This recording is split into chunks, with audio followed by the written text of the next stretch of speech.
I'm Deborah Markowitz, Director of the Long Island International Film Expo, and I'm also the Film Commissioner for Nassau County. Debbie, can you tell us a little bit about your involvement with the Long Island International Film Expo? Sure. Well, way back in the day, 13 years ago, we were approached by the Long Island Film and TV Foundation, which time obviously I was not a member, and they wanted to put on a film festival. They had been doing a few things in Suffolk and had done nothing in Nassau, and asked us if we'd get involved. So we found the movie theater at the time, which Ann and Henry Stamfel owned, the Malvern Cinema, which is where we first did LIIFE. It really evolved. It was supposed to be something different, and then we ended up pretty much having to run the whole thing by ourselves. So we put together in about 12 weeks an entire film festival. I think we showed 70 films the first year. We showed them all. Actually 40 films, I'm sorry, 40 films the first year, and we showed them all twice. Some of them were very good, some were not very good, but because we had to put on this program with so little leeway, we just got all the independent films that we could, and it was actually fairly successful for the first year, and also not having that much time. And for our closing party, we had it at Sands Point Preserve Mansion in the Hempstead House, and we managed to get, like, Steve Guttenberg came, and Steve Guttenberg came, and Steve Buscemi came, and we honored Steve Buscemi with the Creative Achievement Award, and Karen Allen, who was in Animal House, came, and Kim Rutherford from Melrose Place, and all these celebrities started coming out for this little event that we started, so it was like really cool beginner's luck for sure. And how over the years since the beginning, how has this evolved for you? Like your experience coming through from your first festival, like the small one, now up to the 13th annual.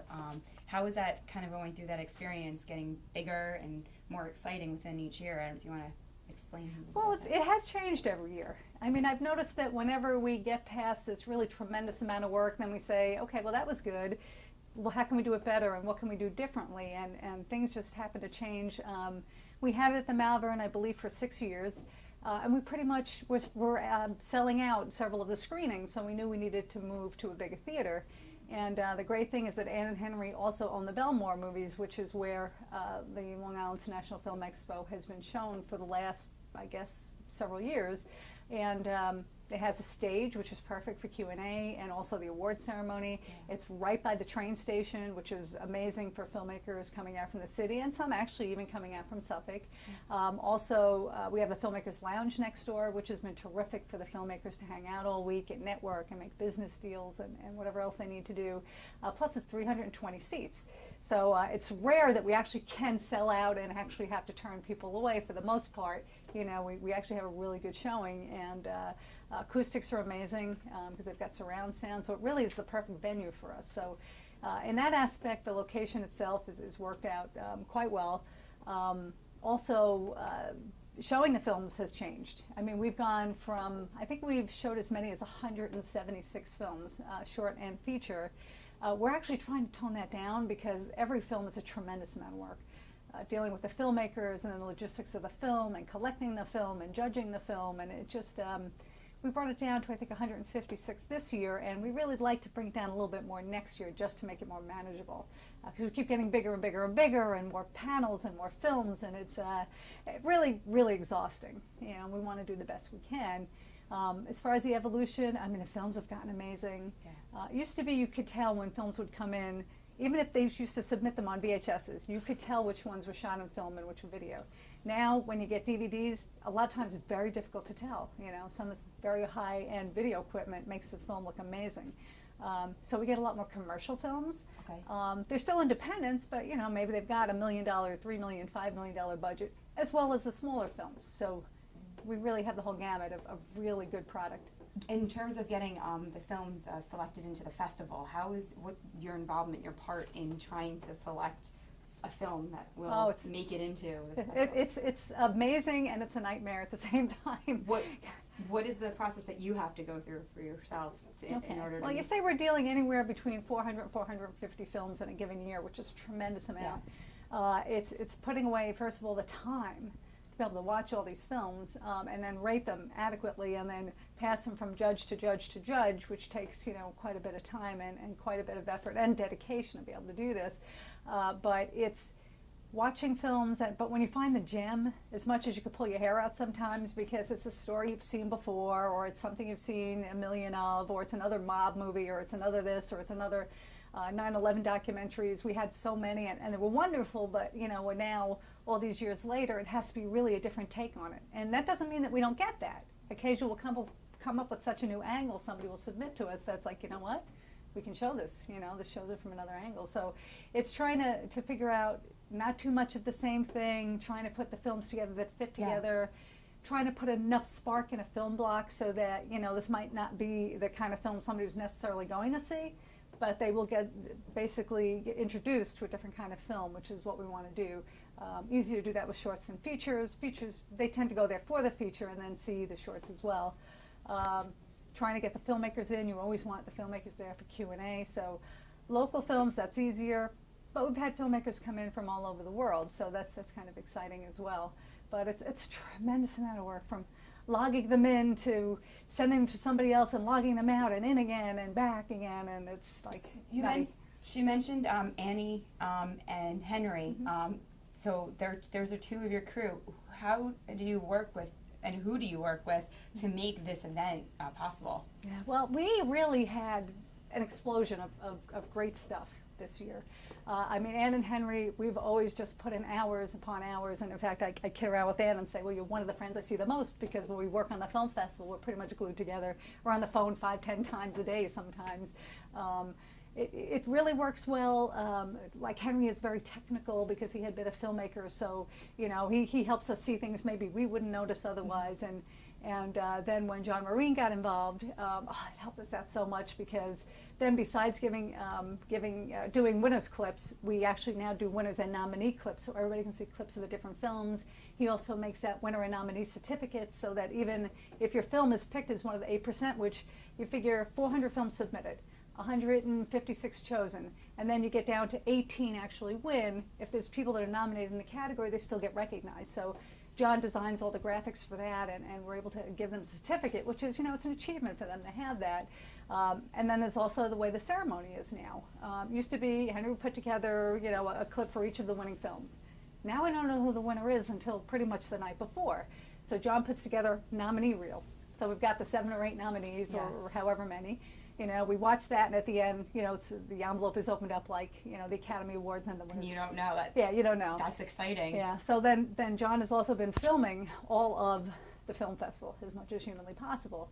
What worked out differently this year, I mean, John's been with us 5 years now, but what's different this year is Jim Cook, who had been a former intern of mine, called up, wanted to volunteer a little bit in the office. And I knew Jim has really great organizational skills besides being a filmmaker, because we've had his films in the past. And he came in and he just took charge of things. I mean, I would tell him, Jim, could you do this? No problem, it'd be done.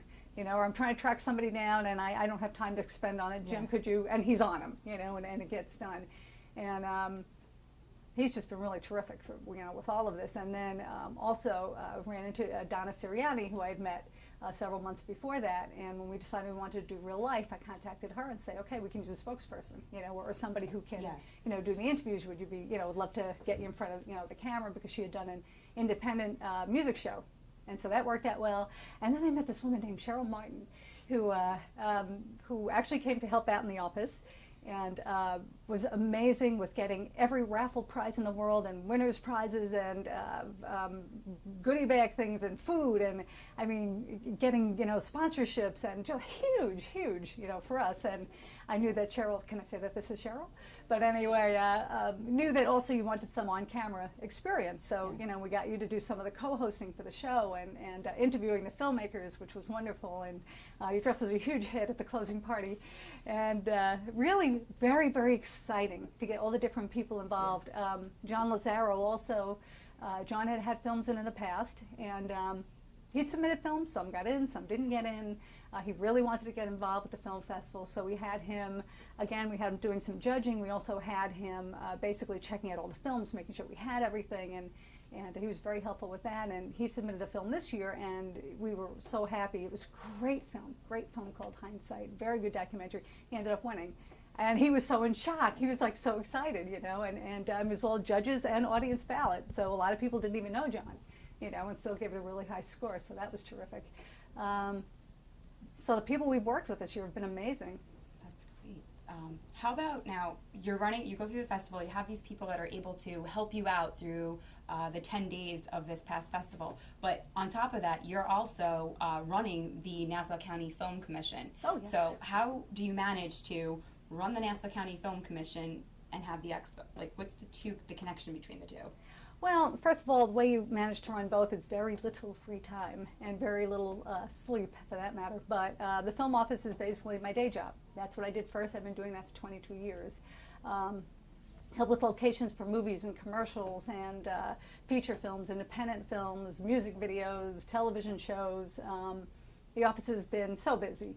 And through that, though, the film festival and the film office work hand in hand because, for example, one of the filmmakers I met this year ended up now doing a feature film at a couple of our locations, which was very exciting. And that's happened in the past, where I've had filmmakers come in from Ireland and they said, oh, wait, well, we want to see this and this, and then they end up coming back and shooting a film here. So it really gets our name out without really costing the county any money. Mm-hmm. At the same time, it brings the business in, economic development, both on the film festival side as well as the film office side. It's very tricky to juggle, which is why I have a lot of volunteers, because the film office has to come first, and yet this is a tremendous responsibility as well. So it's challenging, but it works. And you managed to pull it all together and pull it off amazingly. It's awesome. Oh. Now, you also have an artistic end. You're a writer. You've created the concept with others, the real life. Mm-hmm. You've got a couple of books out there. Can you give us a little background on your ability? Yeah, I'm also a writer. I'm a freelance writer as well as a novelist. I've written 2 books which have been published. First one was Naked in the Rain. The second is Sarah and Caleb. I'm working on rewriting the third and writing the fourth. And I've also ghostwritten a couple of books for people. And I've written commercial scripts for people. I've written for magazines, done editing and whatnot. So yeah, I have no idea how I do this all. And you managed to do the festival and run the office on top of it. Yeah, but I try and put the writing before and after, because everything else has to be done. There's a timetable in my mind of when everything has to be done, and so I know, okay, I'm going to be high gear in this. For 10 days I can't do anything else. I got to do this, and then then this has got to be done. I mean, it doesn't always work out that way because there's always emergencies that come up in every aspect of it, but it's really like a huge amount of focus, and that's why I needed so many more people this year, to be able to pull together and really help, so that if I knew, I would say, okay, Cheryl, can you just please take care of this? I never had to think about things were going to be taken care of or delivered or whatever, because you said you would do it, it'll be done.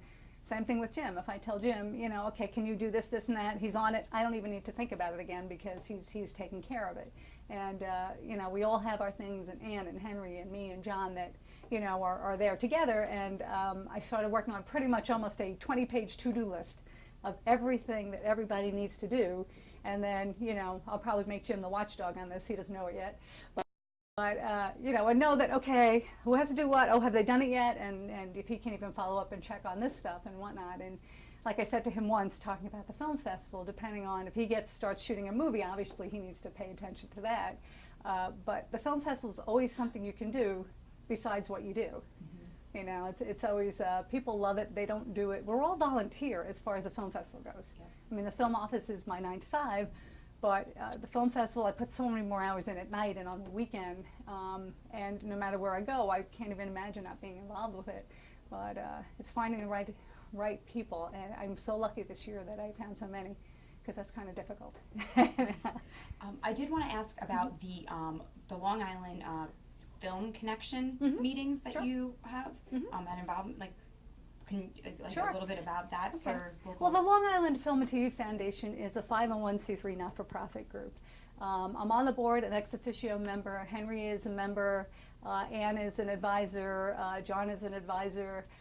They do a lot more than just the film festival. I mean, the big focus is the film festival, but we also have, usually every month or two, a Filmmakers Connection meeting, which is generally run by Donna McKenna, who's a casting agent. And she'll get a speaker who's a director or a producer or whatever, and people will come to the meetings and they'll network. And I know that I sent Donna Sirianni there, I know I sent you there, and Jim has attended for you, and it's a great way to meet other people who are in the industry, get involved.